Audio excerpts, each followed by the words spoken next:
Hello, you're welcome to Vok'S Talk. My name is Ovoke.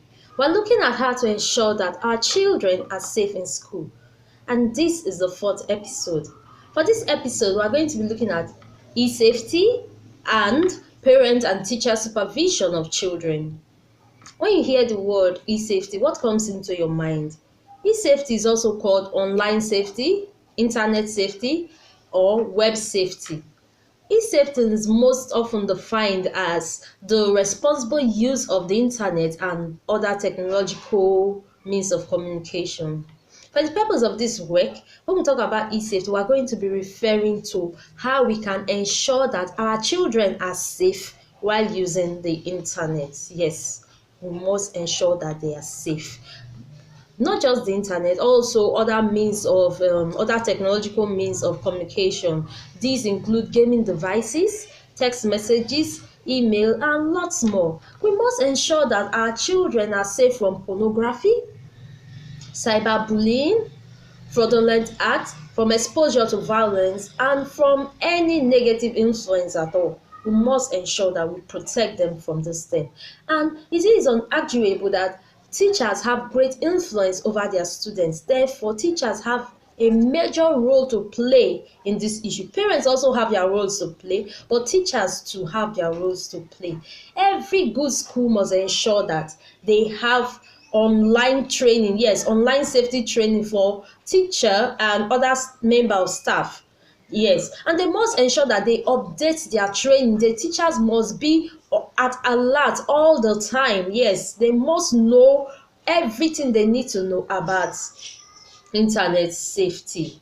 And the schools must ensure that they have strong measures put in place to intervene in case there's a breach of internet safety.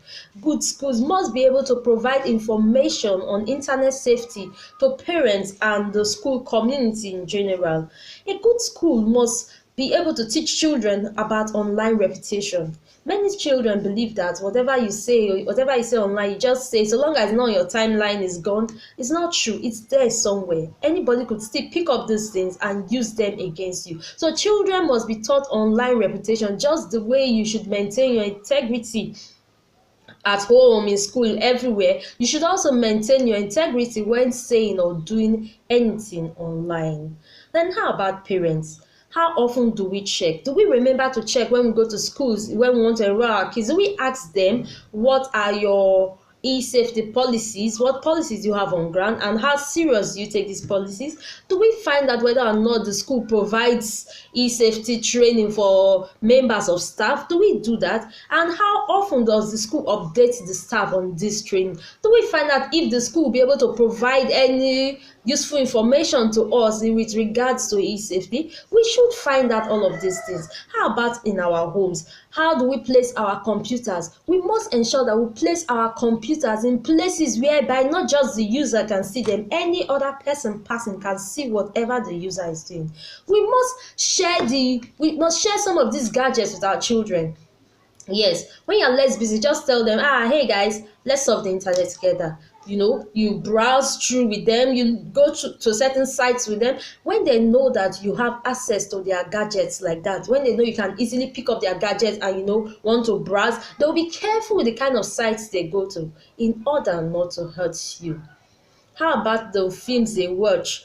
Some of us will just leave them and we say because there is a PG there, then the film is safe. We must check some of these things, especially their cartoons. Are you aware that research has shown that some children cartoons have more violent scenes than adult horror movies? More violence is surprising, right? Yes, but it is true. Some of them have more violence in them than adult horror movies. So we must check some of these cartoons and put strict rules as to what they can watch or download or buy. We must put some of these rules in place to ensure that our children are safe.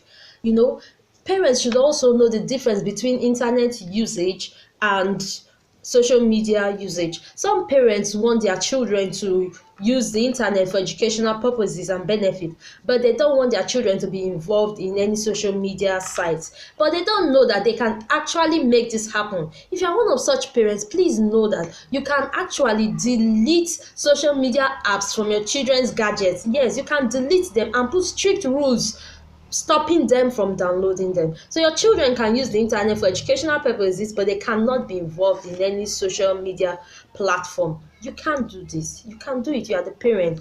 Let's know that when it comes to e-safety, strong measures have to be put in place. We have to be smart and firm about it, else we will not be able to achieve what we need to achieve. And aside from e-safety, how about teacher supervision? When you go to many schools, you find out that a teacher is teaching over a class of over 20 students and just one teacher is attending to them. It's very wrong. No matter how few your students are, even if they are 5, there must be a teacher and an assistant teacher. You don't expect a teacher to be teaching and a child wants to use the toilet and the teacher teaching now has to leave the other children and take that child to the toilet. It's very wrong. How about when the teacher is teaching? Obviously, you know that the teacher doesn't have eyes behind his or her head. So someone else have to look at these kids. They are very smart. So we have to be as smart as they are. There should be someone else looking at them, watching what they are doing. At times a teacher is teaching and you think they are writing, you are writing on the board and you think what they are writing is what you are writing on the board. But by the time you check, you find out that they are writing something totally different from what you are writing. So to that child, you are just wasting your time. So there must be someone else there to check what these children are doing. We must ensure that our children are safe and sound. But how about, okay, we're talking about younger children, right? Okay, how about the grown-up ones? There should also be a teacher there to check.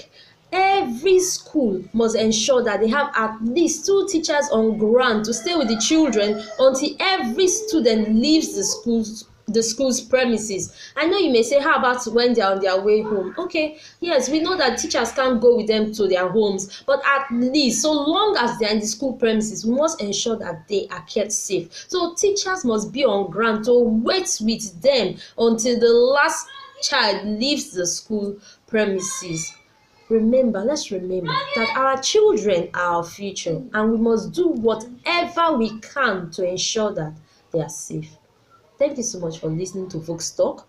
If you like this video, please give it a thumbs up. You could also subscribe to my YouTube channel. Just type Vok'S Talk and click on the notification button so you get notified whenever I post something new. Thank you so much for listening. See you next time.